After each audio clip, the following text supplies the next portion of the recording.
भक्तों, ओम नमः शिवाय, श्री शिवाय नमस्तुभ्यम, जय श्री महाकाल। भक्तों, क्या आपके भी घर में कोई ऐसा व्यक्ति है जिसका विवाह नहीं हो रहा है? उसके विवाह के लिए आप लोग बहुत ज़्यादा घरों में रिश्ते भी भेज दिए, बहुत ज़्यादा घरों से रिश्ते भी आए, लेकिन जो आपका बच्चा है, जो आपकी लड़की है या लड़का है, उसको वो रिश्ता पसंद ही नहीं आता है और वो विवाह कैंसिल हो जाता है। और भक्तों, क्या आपके जीवन में ऐसी भी समस्याएं हैं कि जो आपका लड़का है, लड़की है, उसकी एज बढ़ती जा रही है, 30 से 32 साल का हो गया है और बस आपको यही चिंता सताई रहती है कि इसका विवाह कब होगा, एज के साथ साथ इसके साथ शादी करेगा भी कौन? तो भक्तों, चिंता मत करिए। आज के इस वीडियो में विवाह से रिलेटेड सारी समस्याओं का हल आपको मिलने वाला है। गुरुदेव जी ने आज के इस वीडियो में बहुत सुंदर से उपाय बताए हैं, 2 से 3। अगर आप इन उपायों को करते हैं तो आपके जीवन में जो भी समस्याएं चल रही विवाह से रिलेटेड, वो सारी की सारी जड़ से समाप्त होंगी। जी हाँ भक्तों, तो चलिए चलते हैं, वीडियो को स्टार्ट करते हैं और जानते हैं गुरुदेव जी ने ऐसे कौन से उपाय बताए हैं जिसको करने मात्र से आपकी सारी मनोकामना पूर्ण होगी।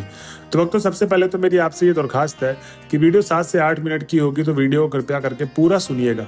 क्योंकि भक्तों, गुरुदेव जी के पास आजकल ऐसे भक्त बहुत सारे आते हैं और कहते हैं कि हे गुरुदेव, आप जो हमें उपाय बताते हैं, हम उस उपाय को करते तो हैं, लेकिन जो हमारी मनोकामना है वो पूर्ण नहीं होती। तो कृपया करके हमें कोई ऐसा उपाय बताइए जिसको करने मात्र से हमारी सारी मनोकामनाएं पूर्ण हो जाए।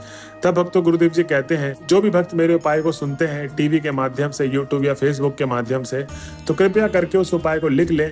क्योंकि आप लोग गलती क्या करते हैं कि जब उपाय करने जाते हैं, या तो आधा अधूरा तरीके से उपाय करते हैं या गलत तरीके से उपाय करते हैं। तो भक्तों, आपको ये गलती नहीं करनी है। इसीलिए गुरुदेव जी इस बात पे विशेष ध्यान देते हैं और बोलते हैं कि आप कोई भी उपाय सुनते हैं तो कृपया करके लिख लें।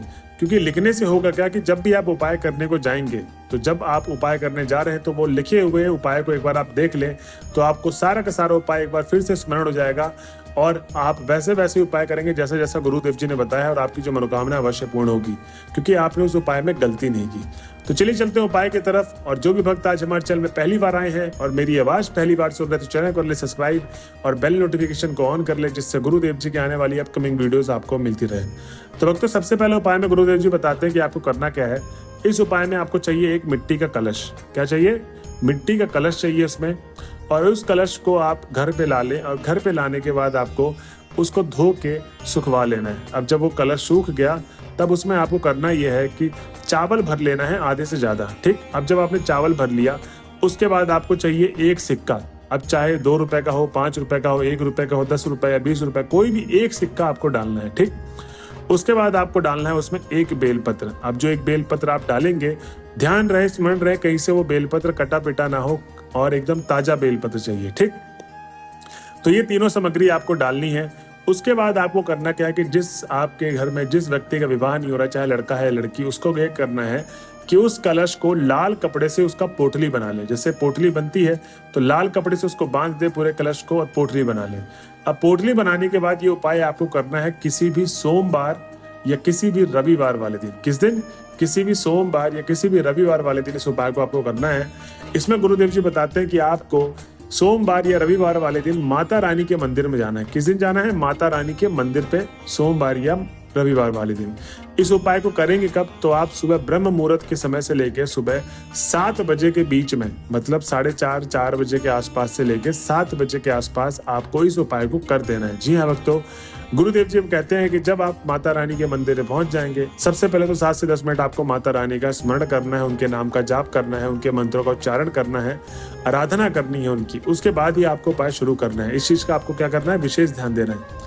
अब जब आप आराधना कर चुके होंगे, तब आपको करना क्या है कि जो लड़का है लड़की है जिसका विवाह नहीं हो रहा, उसको उसी को ये उपाय करना। उसको करना ये है कि माता रानी के प्रतिमा के सामने, जहां पर उनकी मूर्ति है, वहां पर आपको वो एक कलश जिसके अंदर आपने 3 सामग्रियां डाली थी और लाल कपड़े से बांध कर लेकर गए हैं, वो पूरा का पूरा कलश माता रानी के द्वार पे रख के आपको प्रणाम करना है।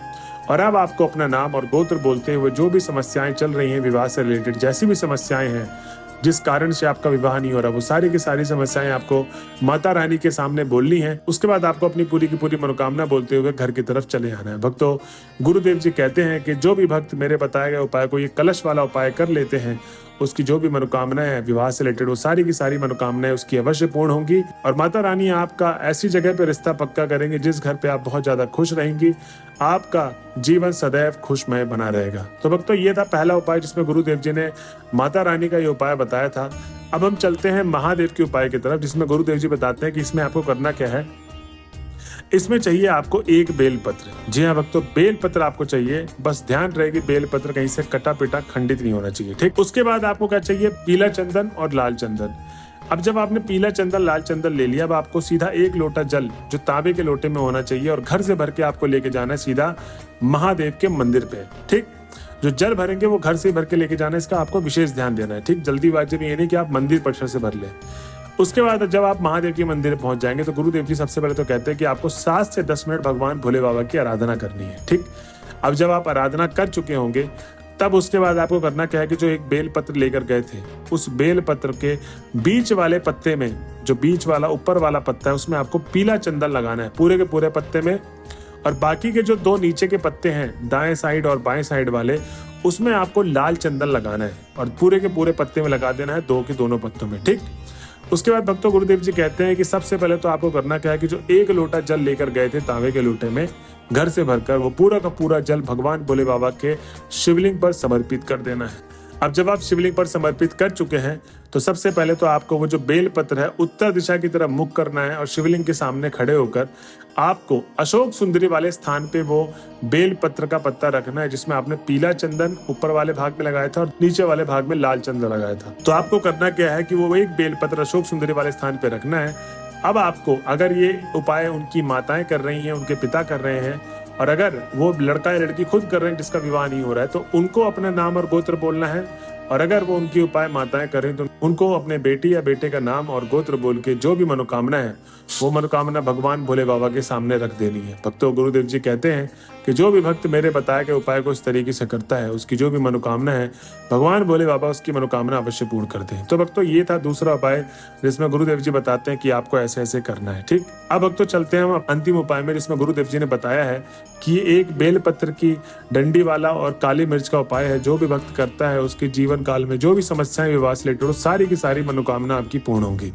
तो इस उपाय को उनकी माताएं भी कर सकती हैं और इस उपाय को उनके लड़के या लड़की भी कर सकते हैं। लेकिन गुरुदेव जी ने ये उपाय उन लोगों को लिए बताया है जिनके लड़का या लड़की घर पे नहीं रहते, बाहर नौकरी चाकरी करते हैं और इसलिए वो मनोकामना पूर्ति का उपाय वो कर सके उनकी माताएं, ठीक।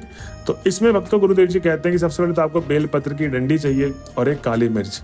अब आपको सीधा लेके चले जाना है शिव जी के मंदिर पे और साथ में आपको एक लोटा जल भी चाहिए जो आपको घर से भर के लेके जाना है तांबे के लोटे में, ठीक। उसके बाद जब आप महादेव के मंदिर पहुंच गए, सबसे पहले तो आपको 7 से 10 मिनट भगवान भोले बाबा की आराधना करनी है।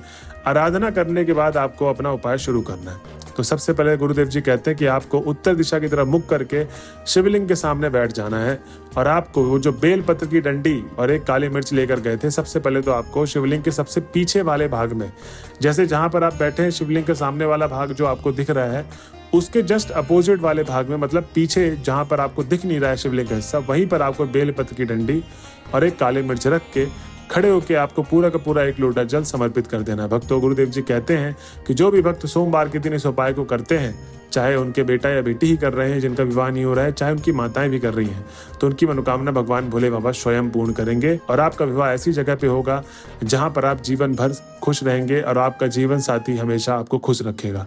तो भक्तों ये थे आज के 3 उपाय विवाह से रिलेटेड। अगर आप इन उपायों को करते हैं आपका जीवन हमेशा मंगलमय बना रहेगा। तो भक्तों ये थे आज की वीडियो। अगर आप वीडियो के लास्ट तक पहुंच गए तो श्री शिवाय नमस्तुभ्यं लिखना ना भूलें।